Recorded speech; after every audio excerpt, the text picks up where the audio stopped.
Le 12 février 1950, Albert Einstein, assis à son bureau de Princeton, rédige une lettre qui aurait dû tout changer. Le destinataire, un père à New York, qui venait de perdre son fils de 11 ans, emporté par la poliomyélite. Ce père, il n'a pas cherché un rabbin, il n'a pas cherché un thérapeute. Il s'est tourné vers Einstein. Et ce qu'Einstein a révélé dans cette lettre concernant la nature même de la réalité était si bouleversant qu'il a fallu des décennies pour que le public en découvre l'intégralité du contenu. Dans les prochaines minutes, vous allez découvrir ce qu'Einstein savait vraiment de la réalité. Pas la version simplifiée, celle qu'on enseigne à l'école, pas le récit officiel, celui qui protège certaines croyances. Vous allez voir les mots exacts, ceux qu'il a écrits dans des lettres que peu de gens connaissent. Et à la fin, vous comprendrez pourquoi certaines de ces idées ont été délibérément tenues éloignées du grand public. Commençons par ce qu'Einstein a écrit dans cette fameuse lettre de 1950. Les mots exacts, documentés et vérifiés par Princeton University Press, dans le livre The New Quotable Einstein, édité par Alice Calapris. Einstein écrit au père endeuillé « Un être humain fait partie d'un tout, que nous appelons l'univers. Une partie limitée dans le temps et dans l'espace. Il se perçoit lui-même, ses pensées, ses sentiments, comme quelque chose de séparé du reste. Une sorte d'illusion d'optique de sa conscience. Arrêtez-vous un instant et imprégnez-vous de ces mots. Le plus grand physicien de l'histoire ne parle pas de trou noir ou de relativité. Il affirme que la sensation même que vous avez d'exister en tant qu'être distinct du reste de l'univers est une illusion. Pas une métaphore, pas une figure de style. Une illusion d'optique, de la conscience. Mais Einstein ne s'arrête pas là. Dans cette même lettre, il poursuit « L'effort pour se libérer de cette illusion est la seule question de la vraie religion. Ne pas alimenter l'illusion, mais tenter de la surmonter, est le chemin pour atteindre la paix intérieure. La paix possible. » Avez-vous remarqué ce qu'il vient de faire? Einstein transforme la physique en quelque chose de bien plus profond. Il suggère que la sensation de séparation que vous ressentez en ce moment même, l'idée que vous êtes une chose et que le monde en est une autre, n'est pas simplement une erreur de perception. C'est la cause même de la souffrance humaine. Et surmonter cette illusion, selon Einstein, est le but de la véritable quête spirituelle. Mais voici le problème. Cette lettre est restée pratiquement inconnue pendant des décennies. Elle a été mentionnée pour la première fois dans le New York Times seulement en 1972, plus de 20 ans après avoir été écrite. Et quand elle a finalement été rendue publique, quelque chose d'étrange s'est produit. La citation a commencé à circuler sous une forme altérée. Des parties ont été ajoutées. Le contexte a été supprimé. Comme Alice Calapris l'a elle-même documenté, quand nous n'avons pas les originaux pour prouver le contraire. Des faussetés sont parfois, involontairement, répétées, même par des érudits. Pourquoi est-ce important? Parce que quand on déforme les mots d'Einstein sur la nature de la réalité, on obscurcit ce qu'il essayait réellement de communiquer. Et ce qu'il essayait de communiquer était bien plus radical que ce que la plupart des gens ne le pensent. Pour comprendre ce qu'Einstein a découvert sur la réalité, vous devez connaître une autre lettre. Celle-ci a été écrite en mars 1955, un mois seulement avant la mort d'Einstein. Le destinataire était la famille de Michel Bessot, le meilleur ami d'Einstein depuis l'université. Bessot était la seule personne qu'Einstein avait remerciée nommément. Dans son article de 1905 sur la relativité restreinte, les deux hommes avaient été inséparables pendant plus de 50 ans. Quand Bessot est décédé, le 15 mars 1955, Einstein, dont la santé était déjà fragile, a trouvé la force d'écrire une lettre de condoléances à la famille. Et ce qu'il a écrit défie tout ce que la plupart d'entre nous tenons pour acquis concernant le temps et l'existence, selon le livre The Ultimate Quotable Einstein, également édité par Alice Calapris et publié en 2010. Einstein a écrit « Maintenant, il a quitté ce monde étrange, un peu avant moi. Cela ne signifie rien. Pour ceux d'entre nous qui croyons en la physique, la distinction entre le passé, le présent et le futur n'est qu'une illusion, une illusion têtue, mais persistante. Einstein est mort 1 mois et 3 jours après avoir écrit ces mots. Et le document original de cette lettre se trouve dans les archives de la maison de vente aux enchères Christie's, où il a été vérifié et authentifié. Comprenez-vous l'ampleur de ce qu'Einstein est en train de dire? Il n'offre pas une métaphore réconfortante à une famille en deuil. Il déclare, en tant que physicien, que la séparation entre ce qui a été, ce qui est et ce qui sera n'existe pas dans la réalité fondamentale de l'univers. C'est une illusion, têtue, certes, mais une illusion. Cela est devenu le concept de l'univers bloc, l'idée que le passé, le présent et le futur existent simultanément, comme un bloc solide d'espace-temps, et que notre perception que le temps s'écoule n'est qu'une perception, pas la réalité. Mais cette idée n'est pas apparue de nulle part. Einstein a développé cette compréhension au fil des décennies et a laissé des indices dans des endroits que la plupart des gens ne regardent jamais. En 1948, dans un texte philosophique peu connu, Einstein a expliqué sa position sur ce qui est réel. Il a écrit que nous devrions essayer de nous attacher à la réalité physique. Et pour Einstein, ce qui est réel, ce que nous concevons comme existant, devrait d'une manière ou d'une autre être situé dans le temps et dans l'espace. Cela semble simple, mais l'implication est profonde. Einstein disait que la réalité n'est pas quelque chose que nous percevons. La réalité est quelque chose qui existe indépendamment de notre perception. Et notre perception, aussi convaincante soit-elle, peut être complètement erronée sur la nature de cette réalité. En 1934, Einstein a publié un livre intitulé « Comment je vois le monde », où il est allé encore plus loin. Il a écrit sur une connaissance de l'existence de quelque chose que nous ne pouvons pas pénétrer, des manifestations de la raison la plus profonde et de la beauté la plus rayonnante, qui ne sont accessibles à notre raison que dans leurs formes les plus élémentaires. Ce qu'Einstein décrit ici n'est pas de la physique conventionnelle, c'est presque du mysticisme. Il suggère qu'il existe quelque chose au-delà de ce que nous pouvons percevoir ou mesurer, quelque chose qui se manifeste dans l'ordre de l'univers et que nous ne pouvons qu'entrevoir, en fragments. Mais peut-être, la déclaration la plus choquante est venue dans une réflexion qui a été enregistrée dans plusieurs sources. Einstein a dit « Une chose, j'ai apprise au cours d'une longue vie, que toute notre science, mesurée à l'aune de la réalité, est primitive et infantile.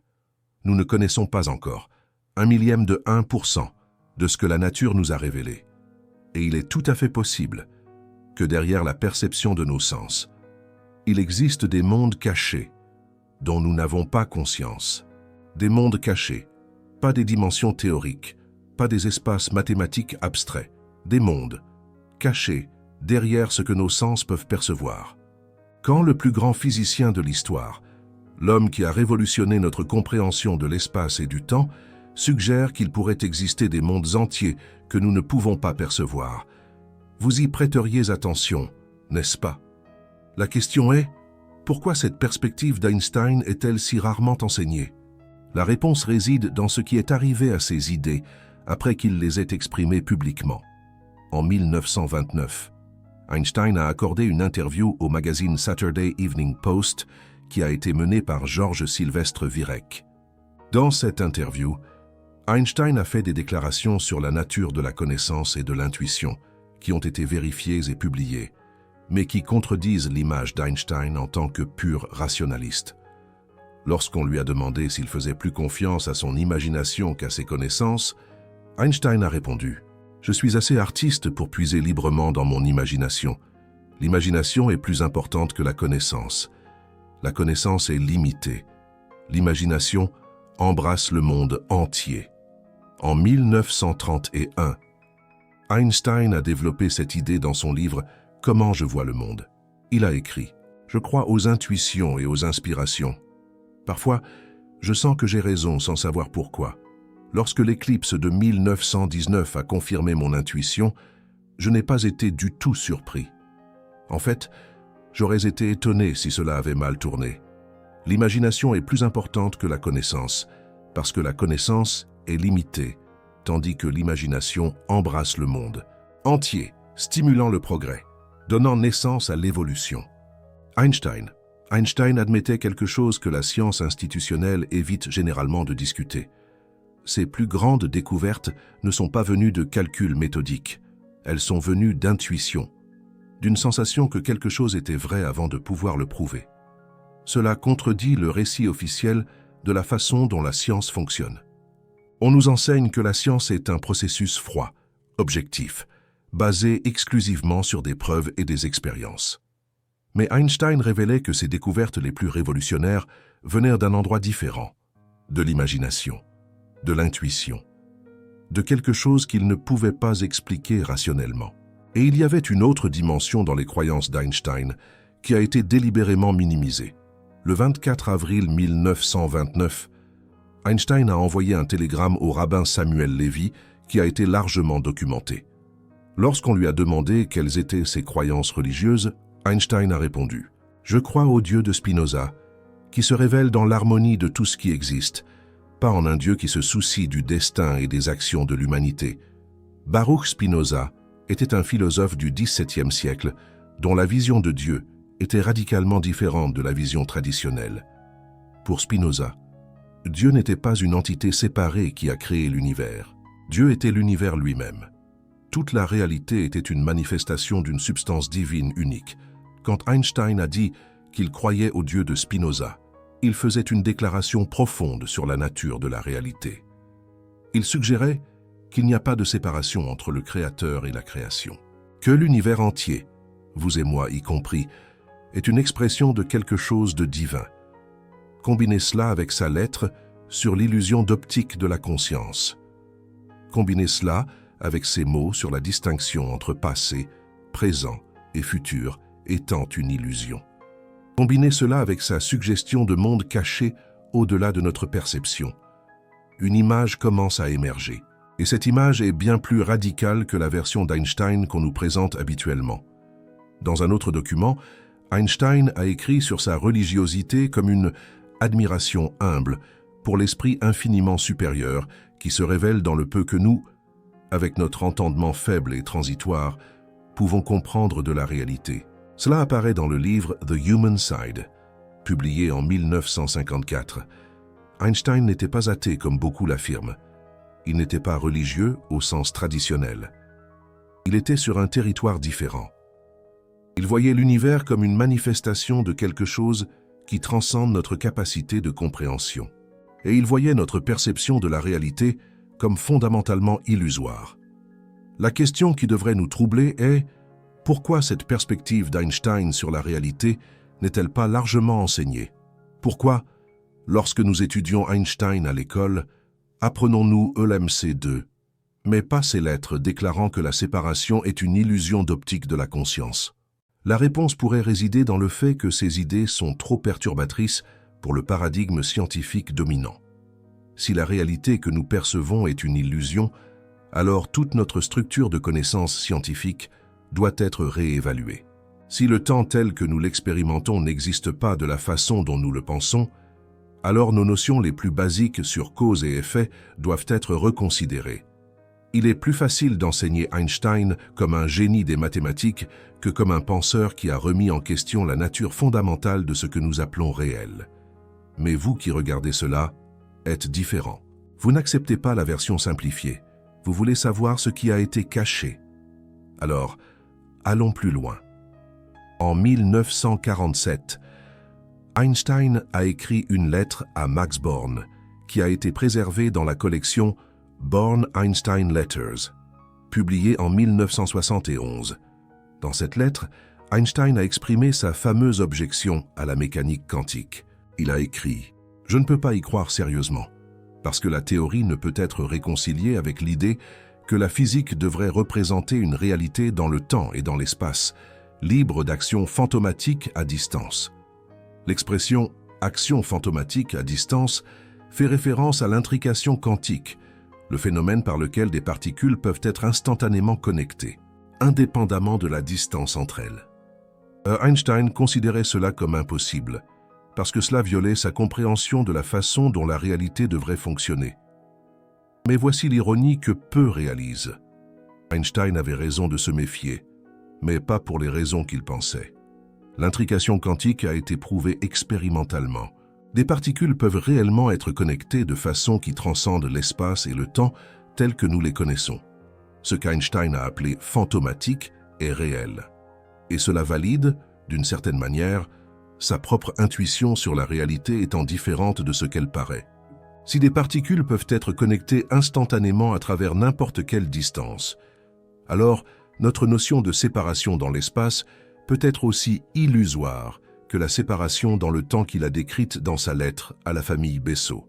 Einstein a peut-être résisté aux implications les plus radicales de la mécanique quantique, mais ses propres lettres sur la nature de la réalité pointaient dans la même direction. Maintenant, je veux que vous considériez quelque chose d'encore plus profond. En 1925, le philosophe espagnol José Ortega y Gasset a visité Einstein à Berlin. Après cette rencontre, Ortega a écrit sur la façon dont Einstein décrivait son expérience de faire de la physique.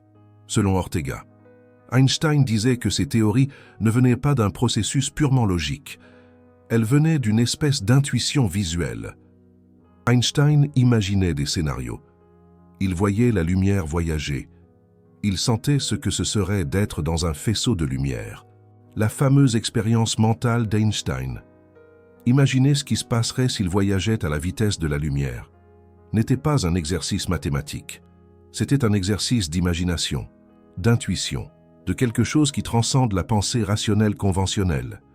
Et quand ces intuitions étaient confirmées par des expériences, comme lors de l'éclipse de 1919 qui a confirmé sa théorie de la relativité générale, Einstein n'était pas surpris. Il le savait déjà. D'une certaine manière, il avait déjà accédé à la vérité avant de pouvoir la prouver. Comment est-ce possible? Comment quelqu'un peut-il savoir quelque chose sur la nature fondamentale de l'univers avant d'avoir des preuves? La réponse pourrait se trouver dans la propre vision d'Einstein sur la réalité. Si la séparation entre nous et l'univers est une illusion d'optique de la conscience, alors, à un certain niveau, nous faisons déjà partie du tout. Nous avons déjà accès à des informations qui transcendent notre perception individuelle, l'intuition. Dans cette perspective, n'est pas de la divination. C'est une forme de connexion avec une réalité plus profonde. Einstein n'a jamais exprimé cela en termes aussi explicites. Il était prudent de ne pas mélanger la physique avec le mysticisme. Mais ses lettres et déclarations, une fois réunies, peignent un tableau cohérent de quelqu'un qui avait une vision de la réalité beaucoup plus vaste que ce que la science institutionnelle est prête à reconnaître. Il y a un autre aspect des croyances d'Einstein qui doit être exploré. Einstein était fasciné par le mystère, pas seulement comme objet d'étude, mais comme source de connaissances. Il a dit que le mystère est l'expérience fondamentale qui est au berceau de l'art et de la science véritable. Celui qui ne le connaît pas et ne peut plus s'émerveiller est essentiellement mort, une bougie éteinte. Cette déclaration va à l'encontre de la tendance moderne à désacraliser la science.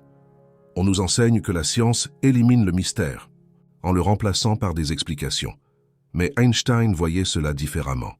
Pour lui, plus nous comprenons, plus l'univers devient mystérieux. Chaque réponse révèle des questions plus profondes. Et peut-être que la question la plus profonde est la suivante. Si la réalité telle que nous la percevons est une illusion, alors qu'est-ce qui est réel? Einstein a offert des pistes, mais jamais une réponse définitive. Il a parlé de l'harmonie de l'univers, de la raison la plus profonde, de l'esprit infiniment supérieur. Il a rejeté un Dieu personnel, mais a embrassé quelque chose qui transcende notre compréhension. La science officielle a tendance à ignorer ce côté d'Einstein. Il est plus commode de le présenter comme un matérialiste qui ne comprenait tout simplement pas la mécanique quantique dans ces dernières années. Mais ce récit est une distorsion. Einstein comprenait parfaitement la mécanique quantique. Il a contribué à son développement. Son article sur l'effet photoélectrique, pour lequel il a remporté le prix Nobel, a été fondamental pour l'établissement de la théorie quantique. Ce qu'Einstein rejetait, ce n'était pas la mécanique quantique en elle-même, mais l'interprétation selon laquelle la réalité est fondamentalement aléatoire et qu'il n'existe pas de réalité objective indépendante de l'observation. Et voici le point crucial que peu discutent. La position d'Einstein sur la réalité n'a pas été réfutée. Des expériences ont confirmé l'intrication quantique. Oui. Mais la question de savoir s'il existe une réalité objective indépendante de l'observation reste ouverte. Différentes interprétations de la mécanique quantique donnent des réponses différentes. Et aucune n'a été prouvée définitivement correcte. Einstein pourrait avoir été plus visionnaire que ses critiques ne le reconnaissent. Quand vous rassemblez toutes ces pièces, un schéma émerge. Einstein n'était pas seulement un physicien brillant. Il était quelqu'un qui avait des intuitions profondes sur la nature de la réalité qui transcendent ce que la physique conventionnelle est prête à explorer. Il voyait la séparation comme une illusion. Il voyait le temps comme quelque chose de différent de ce que nous expérimentons. Il voyait des mondes possibles au-delà de notre perception. Il voyait l'intuition comme une forme valide de connaissance. Et il voyait l'univers comme une manifestation de quelque chose qu'il a appelé le Dieu de Spinoza. Ce ne sont pas des idées marginales qu'Einstein a eues dans des moments de faiblesse intellectuelle. Ce sont des idées qu'il a exprimées constamment au fil des décennies, dans des lettres documentées, des interviews publiées et des livres qu'il a lui-même écrits. La question qui se pose est « Pourquoi ces idées ne sont-elles pas plus largement connues ?» Une partie de la réponse est qu'elles sont inconfortables. Si la réalité est une illusion, alors que faisons-nous? Si le temps ne s'écoule pas de la façon dont nous le pensons, alors que signifie planifier l'avenir? Si notre sensation de séparation est une distorsion de la conscience, alors qui sommes-nous vraiment? Ces questions n'ont pas de réponse facile. Mais la science institutionnelle, comme toute institution, préfère opérer dans des paradigmes établis plutôt que de les remettre fondamentalement en question. Mais vous qui regardez cela n'êtes pas la majorité. Vous cherchez la vérité, même quand elle est inconfortable. Vous voulez savoir ce qu'Einstein pensait vraiment, pas la version filtrée pour la consommation publique. Alors laisse-moi te raconter quelque chose qui est rarement discuté. Dans les dernières années de sa vie, Einstein a travaillé obsessivement sur une théorie du champ unifié. Le but était de trouver une seule équation qui expliquerait toutes les forces de l'univers. Gravité, électromagnétisme, force nucléaire forte et force nucléaire faible. Il n'y est jamais parvenu. Il est mort sans compléter cette théorie. Et le récit officiel est que cela a été un échec. Un génie vieillissant poursuivant un rêve impossible.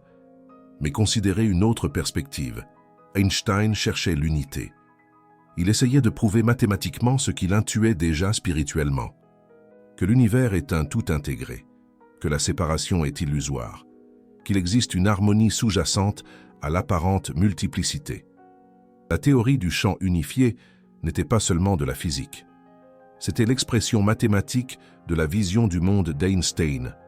C'était la tentative de prouver scientifiquement ce qu'il avait exprimé philosophiquement tout au long de sa vie. Il n'a pas échoué parce qu'il avait tort. Il n'a pas réussi parce que la tâche était trop grande pour une vie humaine. Et ce jour, plus de 70 ans après sa mort, les physiciens continuent de chercher cette unification. La théorie des cordes, la gravité quantique à boucle, toutes sont des tentatives de compléter ce qu'Einstein a commencé. Et il est curieux que nous appelions cela de la physique théorique avancée quand des scientifiques modernes le font. Mais de l'excentricité quand Einstein le faisait. Mais vous avez déjà soutenu cette chaîne avec Superthanks, ce que peu de gens font. Quand vous cliquez sur le Superthanks, ce n'est pas seulement une contribution financière, c'est une déclaration que vous valorisez les connaissances qui vont au-delà du superficiel. Et une reconnaissance que comprendre la réalité, vraiment comprendre, exige d'aller là où la plupart n'osent pas s'aventurer. Merci de faire partie de cette aventure. Maintenant, continuons. Il existe un dernier aspect qui mérite d'être exploré. Einstein a passé les 20 dernières années de sa vie à Princeton, en grande partie isolé de la communauté scientifique dominante.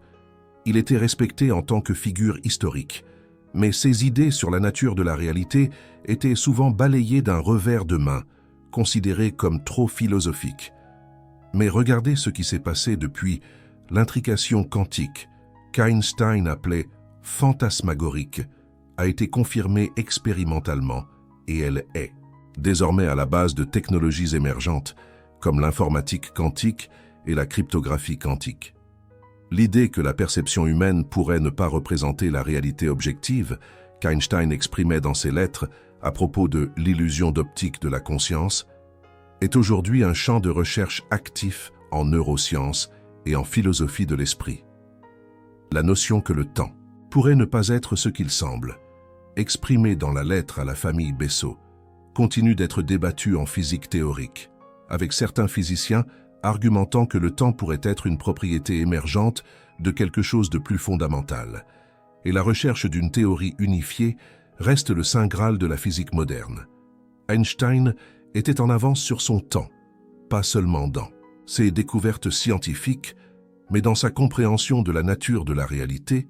Il voyait des choses que la plupart de ses contemporains ne pouvaient pas voir, et il a laissé des indices dans des lettres et des déclarations que nous commençons seulement maintenant à comprendre complètement.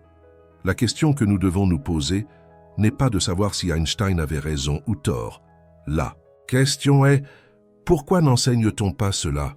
Pourquoi, lorsque nous apprenons à connaître Einstein, nous concentrons-nous exclusivement sur les formules et les expériences?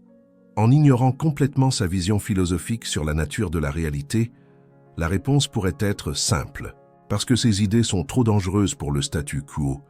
Si vous acceptez que la séparation est une illusion, tout le système économique basé sur la compétition individuelle perd son fondement philosophique.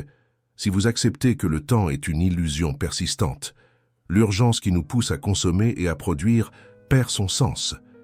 Si vous acceptez qu'il puisse exister des mondes cachés, au-delà de notre perception, toute l'arrogance de la science moderne, quant à déjà connaître la réalité, s'effondre. Einstein le savait. Et c'est pourquoi il était prudent dans la manière dont il exprimait ses idées. Il les a placées dans des lettres personnelles, dans des interviews moins connues, dans des livres que peu lisent. La version publique d'Einstein était sûre. La version privée était révolutionnaire. Mais maintenant, vous savez qu'Einstein considérait la séparation comme une illusion d'optique de la conscience. Vous savez qu'il considérait la distinction entre passé, présent et futur comme une illusion obstinément persistante. Vous savez qu'il croyait en des mondes possibles au-delà de notre perception. Vous savez qu'il considérait l'imagination et l'intuition comme supérieures à la connaissance accumulée.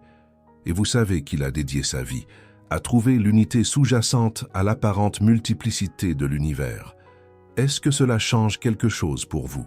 Cela devrait, parce que si le plus grand physicien de l'histoire suggérait que la réalité n'est pas ce qu'elle semble, alors peut-être devriez-vous regarder de plus près votre propre expérience.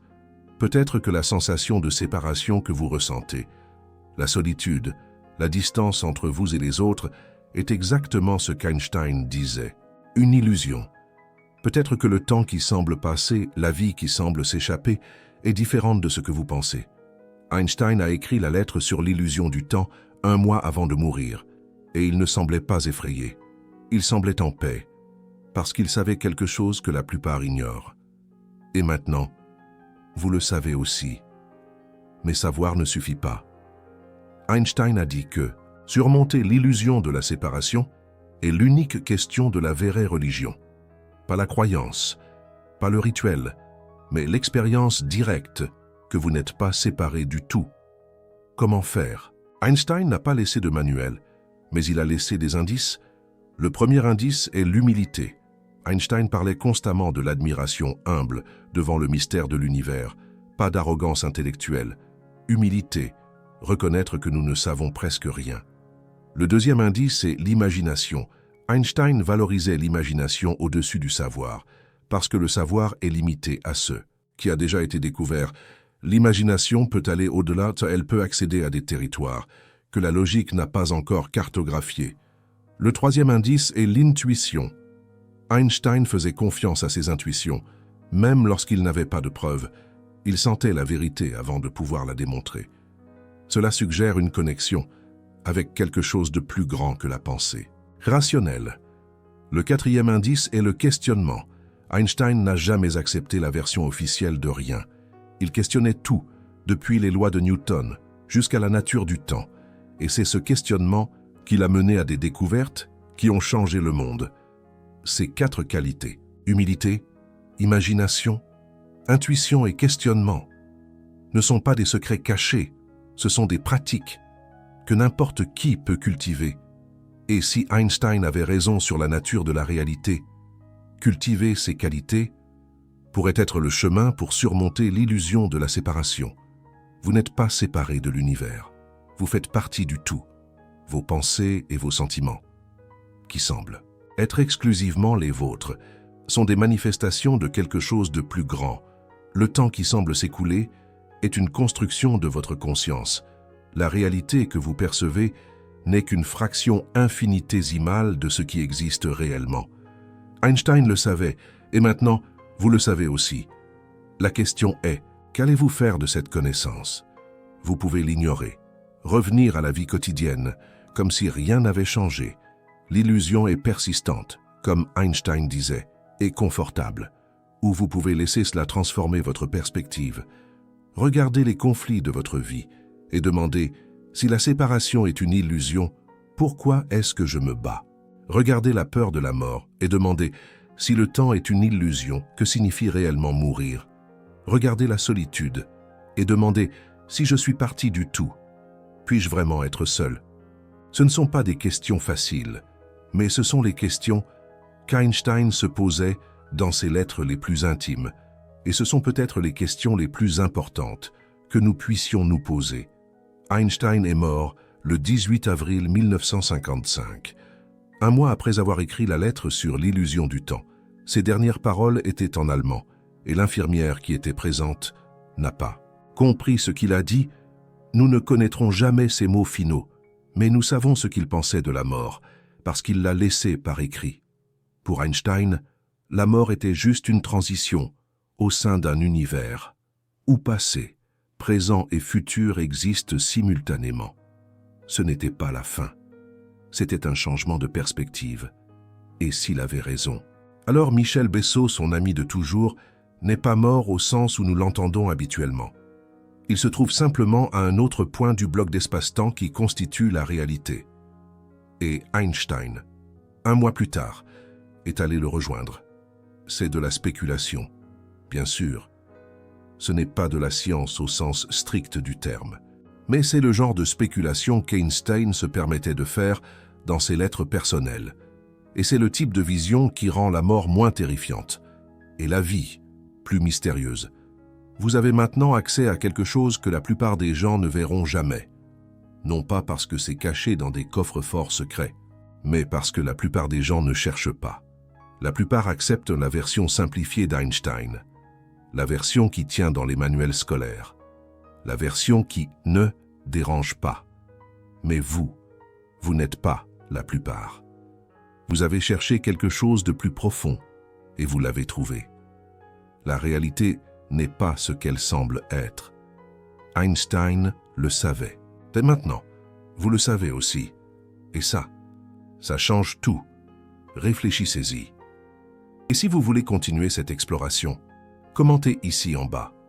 Croyez-vous que la réalité est une illusion? Ou pensez-vous qu'Einstein est allé trop loin? Commentez illusion ou réel et racontez-nous. Avez-vous déjà vécu une expérience qui vous a fait remettre en question la nature de la réalité? Je réponds à tout le monde dans les 2 premières heures.